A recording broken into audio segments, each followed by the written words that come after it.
Hello and welcome. Everything you've ever wanted to know about autism is included in this documentary. For instance, do you know someone with autism? Do you want to be more supportive and understand their behaviour more? Maybe you have autism and want to know why. All these questions and more will be answered in this documentary. So sit back and relax as we take you through what it's really like to have autism. This is Autism and Me. Hi, I'm Lewis and I have autism. More than 1 in 100 people have to deal with autism that affects them on a daily basis, and I'm one of them. I knew something wasn't right about me, but I just didn't know what it was. I just felt like I was different, and I questioned why I did and said ridiculous things. I felt like I couldn't control it. I got my diagnosis when I was 8. I was relieved because my whole life up to that moment made sense as to why I'd acted in a certain way for such a long time. At the same time, my dad received a diagnosis as well, and he was relieved because he hadn't known for decades, and that it was more serious than he had thought. However, it wasn't talked about much when he was my age, so it was difficult to get the diagnosis. People tend to say, I speak too fast, and I need to slow down. And the reason for this is because I have thoughts in my head that I need to cover. Otherwise, I would forget it as my mind overloads so I have too much at one time. It was hard for me at first to accept that I had autism because I felt that I won't ever get treated in the same way ever again. I felt that people at first would judge me and not like me before they got to know me, and by then it was too late. They weren't interested. They'll read you like a book. If they weren't interested, they'll move on to someone else. And that's sad because you didn't deserve that, but they're scared to say anything in case they offend you, which is understandable, but I'd rather they did say something than nothing at all. I was bullied at school a lot, and I let it get to me because I was a shy person, so I'd feel scared to speak up about it because I'd feel like bad things would happen to me. And of course, if I reacted back, I'll get in trouble and not them, so it felt unfair. For anyone that isn't familiar with autism, it is a developmental disability that affects the brain, how you socialise, and how you behave in certain situations. There's been lots of different TV shows and movies covering the subject, such as The Big Bang Theory, Rain Man, and Inside Out.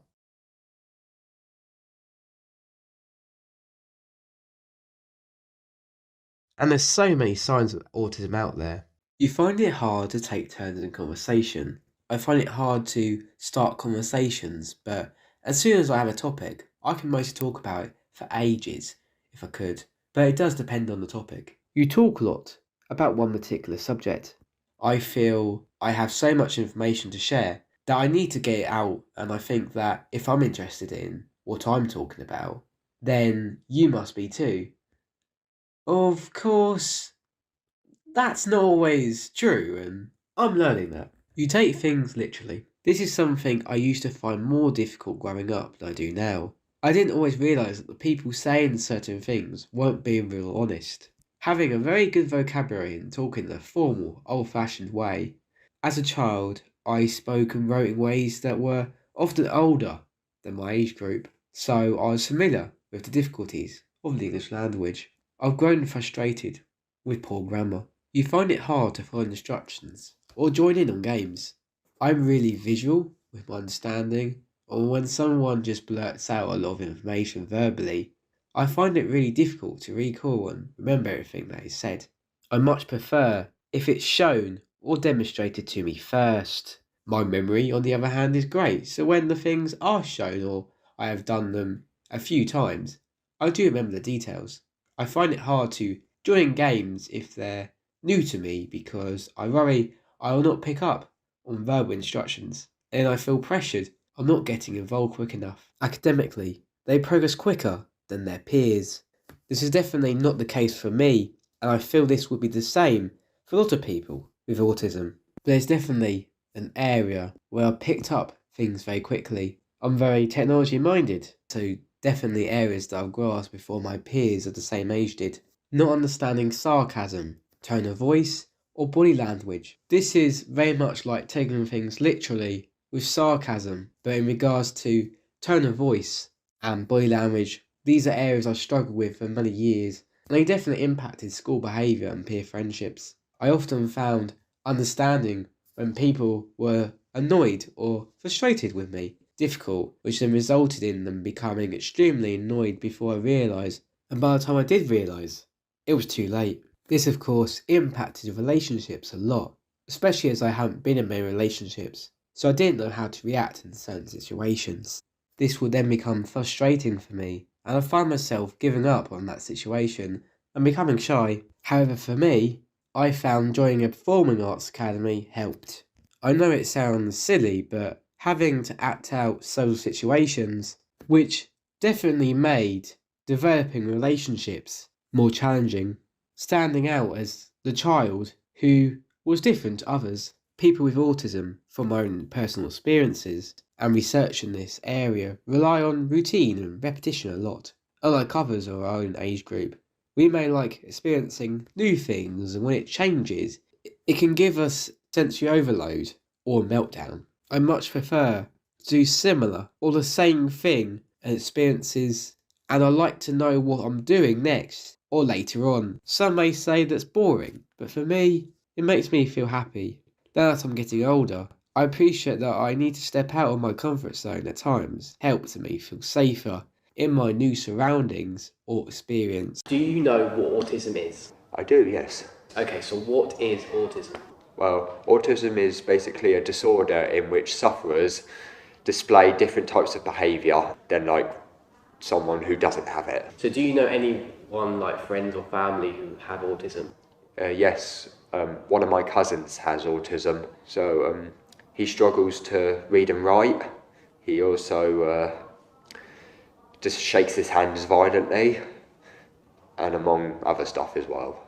Do you think everyone with autism is the same? No, because sufferers are like, they have different like urges, if you like, than like someone else. So for example, you could have it and like have the urge to shake your hands violently, but you could read and write. So whereas someone else might not be able to read and write, and they won't have the need to shake their hands violently. What do you think people with autism find challenging? I'd say a few things like reading and writing. They also find challenging like to talk, like listen to other people, like listen to their opinions. Does it really bother you though that they're autistic? Like, does it like make relationships hard, or do you think that it's no problem? It doesn't bother me because I've hung around with him quite a lot, so I'm used to the fact he is autistic.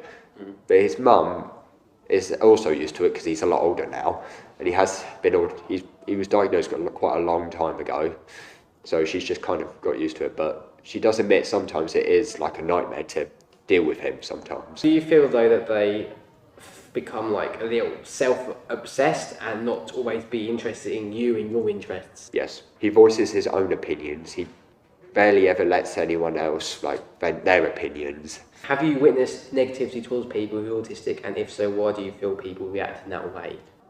Yes, I have witnessed like something like that. I've witnessed like two people who they were like, I say mocked. There's quite a few more, but there's just the basic obvious ones. Some people like saw that they saw the signs of autism and they stepped in, and and people were having a go at him for all these weird movements, thinking he was just a naughty kid. Has attitudes and understanding of autism changed over the years? Yes, because it's the same as earlier. It's more understood now. People understand like why. Well, if they know the person, then they understand why they like have all these urges that, like for example, a regular person in life wouldn't. It is definitely more understood, and it has changed a lot more. Same time. So, Do you know what autism is? I have a brief understanding of what it is. Okay, so what do you think autism is? Autism is where you have more energy and less ability to focus. So do you know anyone, friends or family, that have autism? I have a couple of friends that have autism, and most of my siblings, they also have friends who have autism. Do you think everyone with autism is the same? Since autism varies from different types, I wouldn't say so. It just depends what kind of autism you have. What do you find people with autism find challenging? I would say, if someone had autism, I'd say it would be like a distraction, stopping them from concentrating, and just overall, if they try and concentrate, get distracted. Does it really bother you though that they're autistic? Does it place problems in your relationship and does it cause frustration? Like I said, there varies from different types, but with my friends, sometimes I'll be joking about, and they'll go a bit too far, but then you just got to put up with it because they're autistic. Do you find that they can become a little self-obsessed and not always be interested in you and your interests? Well, not exactly. They'll listen to the people I'm friends with, they'll listen to the problems, but yeah, no, I don't think so at all. Have you witnessed negativity towards people who are autistic, and if so, why do you feel people react in that way? I have seen people like talk bad about autistic people, and some people do it because sometimes they are just get on your nerves half the time. Like I said, my friend, I'm going to use as a massive example, he can get on my nerves quite a lot. That's right, Jake. Do you feel that people, including yourself, understand autism much more now? Yeah. Knowing how it works and everything, it's more of a, I now know why he's doing this, it makes more sense, and then you can easily put up with it a lot more. So then you actually have a reason, otherwise it just looks like they're just messing about on purpose. Do you think that the understanding of autism has changed over the years? Mostly yes. When I first met Jake, it was years ago, and he would do stuff you'd question, like going, why did you do that, why did you doing this? And then over time, one day he said, I'm autistic, and we're thinking, makes sense now. Okay, thank you for your time. No problem. The last area I would like to discuss is sensory challenges. The majority of people with autism will experience one or more of these, and they can impact everyday life in a big way. The sensory areas that can be affected are sight, sound, smell, taste, touch, and balance. And this is often related because of a lack of awareness of body position and movement. Also, awareness of internal body cues and sensations. These sensory challenges can mean experiencing hypersensitivity, being over-responsive, and hyposensitivity, being under-responsive. But most people have a combination or both. Examples of hypersensitivity can be bright lights, smells, sounds, textures, and tastes.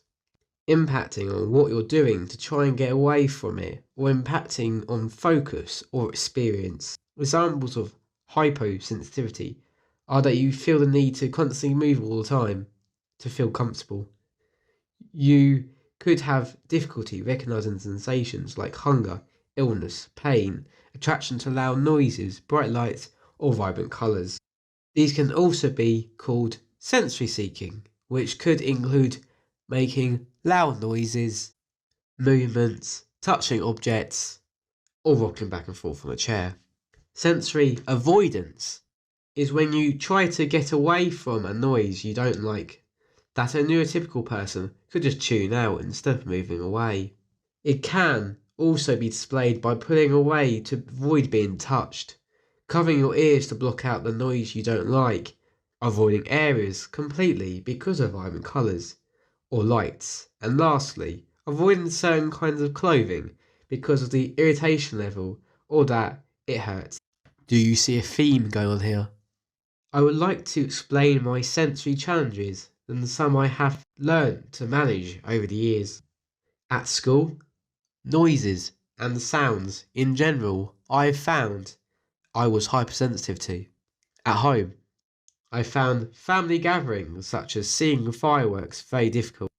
Far too much noise, and because of my sensory overload, it would often leave me feeling burnt out and exhausted. To others around me, I looked like I was being rude, boring, and not engaged. And it wasn't a pleasant experience like it was for others. I wasn't trying to be difficult, I was trying to cope in that situation. But it had the opposite effect. At school, it was also hard when there was a lot of chatting or noise in class. I couldn't separate my thoughts and focus from all that going on around me and just concentrate on my work. On the other hand, a room being silent was also difficult for me. I just found myself focusing on others instead of what I was doing. A third, and I still prefer a little background noise, for example music playing, etc. I find I'm quite sensitive to smells, but not to the degree it has become a problem. I also used to be quite sensitive to the taste and textures of food, but that has become much better as I've got older. However, I do think I have sensitivity to sweetness. Everything is definitely sweeter to me than others. I also find fizzy drinks quite difficult to drink at times, and even though I enjoy them, the fizzy drinks often cause me to react in an overreactive way. In regards to textures in clothing, I'm fine with most things, but I do think I have sensitivity with feet. I prefer to wear socks all the time, and we'll leave that conversation there, okay? Behave! Okay? Believe it! But there are ways of overcoming sensory challenges, or at least making the situation easier to manage and less overwhelming. This could be from using sunglasses or a hat to manage bright fluorescent lights, avoiding strong scented products, being more particular about food choices, and having adaptable choices of school uniform or work uniform. It's very difficult to explain my autism as not knowing that I actually have autism. I've only thought that I've had autism by when we've gone through your symptoms that I've recognised that perhaps I may have autism.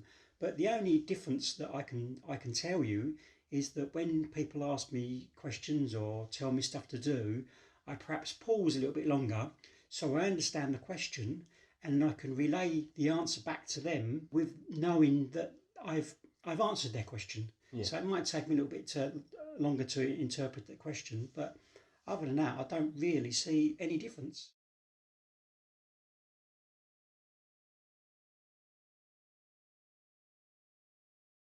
It's not a long enough to frustrate someone.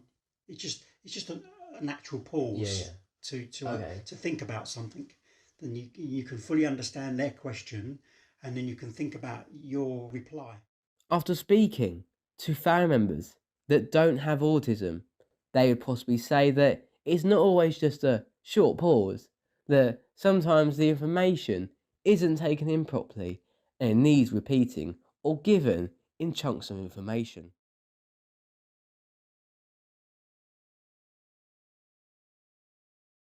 People don't treat me differently because people don't know that or don't see that I've got autism at work. A lot of the questions that as I said before, a lot of the questions that people ask me, I do think about the answer, and then if there's more than, I then break down the question. If you say that with authority, it comes across a lot better.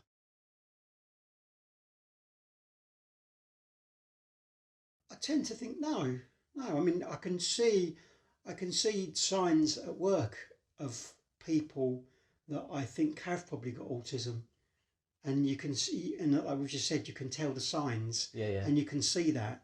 And then if you do sometimes have that, you do let them respond a bit slow or respond their way to the questions that you ask, or when you're communicating with them.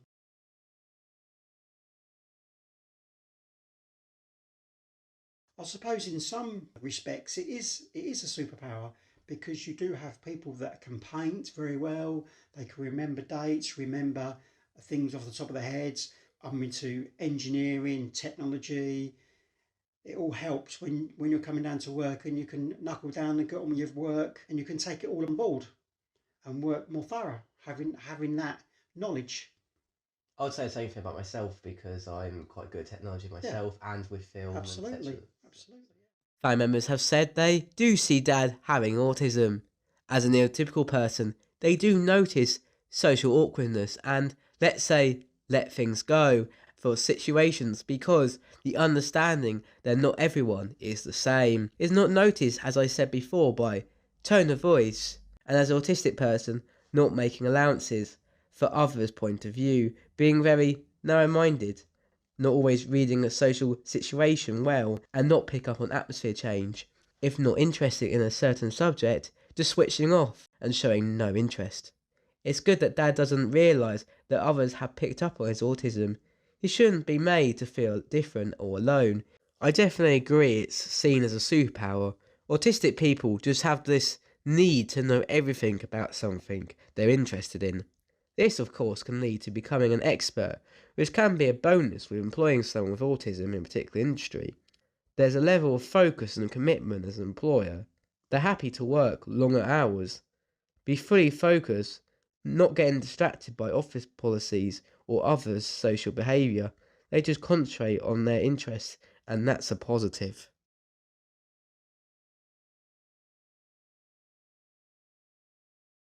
More of your reactions to when people talk to you.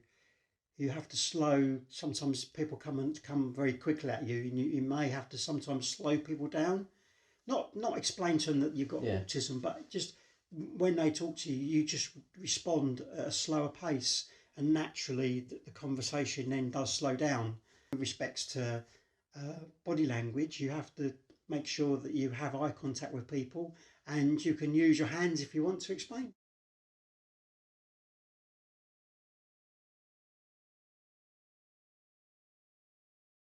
No, if you slow it down and they don't understand what you're saying, you then you might have to explain it another way to them. You might have to use one of your own life experiences to explain it to them, or you might even use one of their life experiences to explain it to them, so they fully understand what you're asking, the questions you're asking, and then hopefully they will in turn take that in and they will use that, and then they'll know how to respond.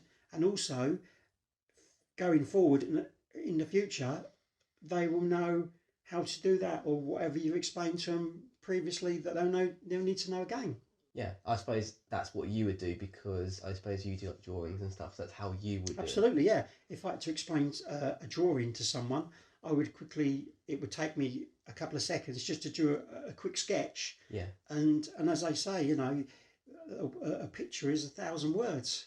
Mm. So the picture would explain, someone trying to explain without that picture, and it's very difficult. But if you've got a picture in front of you, you can actually list and go through all the different items that you require. And also, if you do that, they can take that away with them, and then people can use that as a future. If they're going to do a task, they can use that picture as their reference. I think it has now a lot with schools, with people's attitude. Perhaps you get children that are going to school and they're misbehaving and they're not understood, and it's sometimes necessary to see, rather than just saying they're naughty and then sending them home or excluding them from class. You need to understand why they're like that, and then listen to them and develop them in their own way, whether it be slower, faster, but they have to take it at their own pace. And definitely with the schools nowadays, understanding autism, it has become a lot better. Whereas back in my day, it was just, you're bad, Yeah. we're bad, you stand outside the classroom, or we'll put you somewhere else and seclude you from the other children. Same time. No problem at all. But for me personally, I think a big area that still needs a lot of awareness and changes to support autistic people is employment. Interview situations are very much set up for neurotypical people. Under pressure are very difficult for an autistic person who needs time to process and then give a clear, constructive answer. Just as social interaction can be difficult, with the extra pressure of a job being the price at the end of it. Also, there's a lot of sensory challenges. The room being too hot or cold, the clothing being worn, uncomfortable, too tight, smells in the room, sounds. These all have an impact of focus and feeling. Not knowing what to expect can be so difficult. So interview processes need to be reviewed, because I could be, or others could be, great at the actual job, just not a 10-minute chat or an interview I think work experience is a much better way to judge someone. Not one way meets everyone's expertise and change how we employ people. So Gemma is our Additional Learning Support Manager for Colchester Institute, and we're going to have a discussion about her role in the job and views and support for autistic and other SEN students. So my first question to you is, can you tell us a little bit about the LLS department?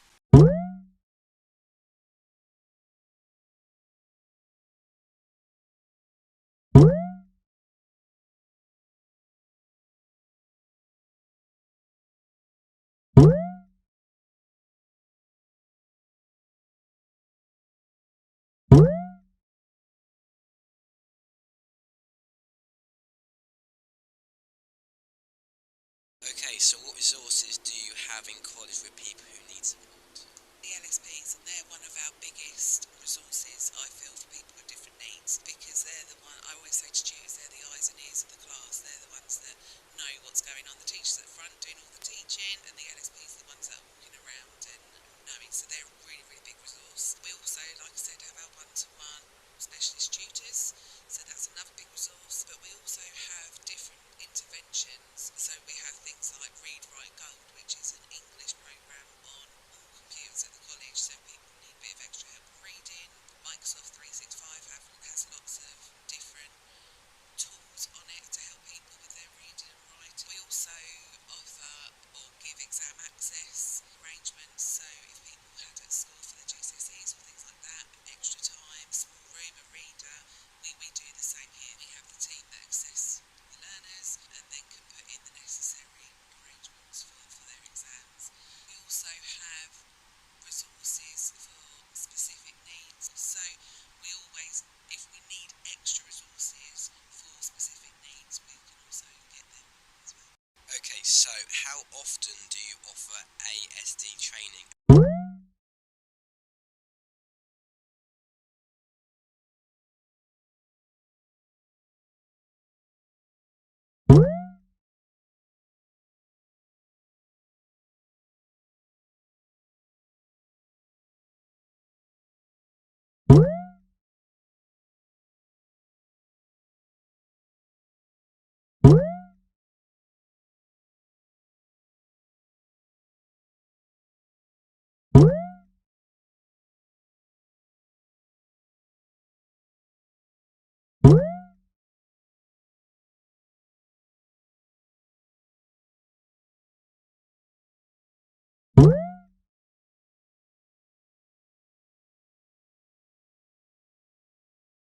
Okay, so why did you then train to become a Senko leader? So I did a master's in education about 3 years ago.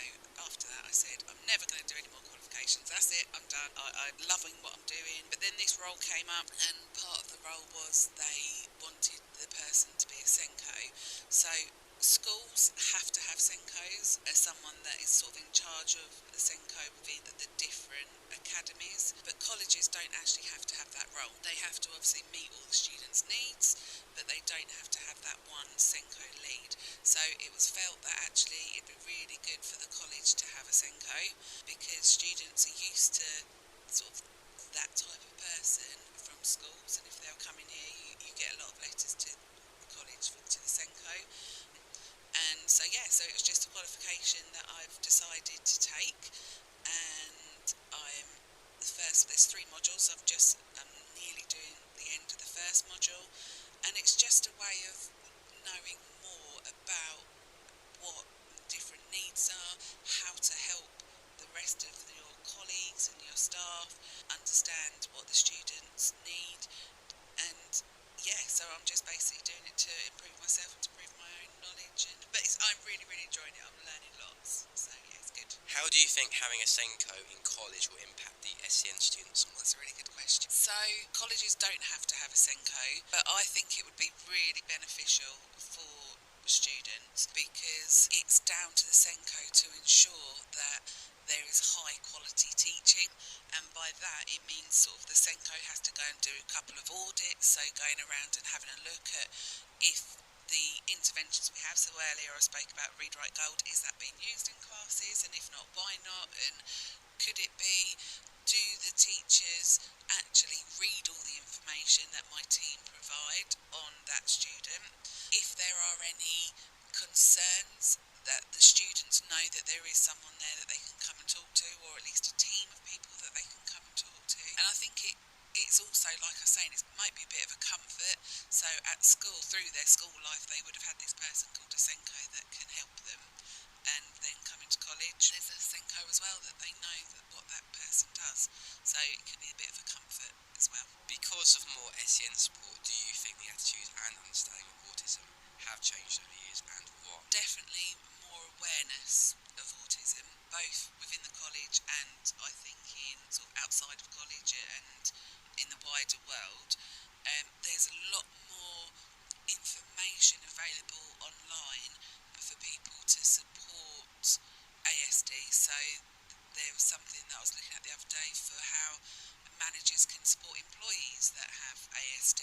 So there is definitely a wider awareness, and there's been sort of adverts on TV and stuff like that, which I think has been absolutely brilliant.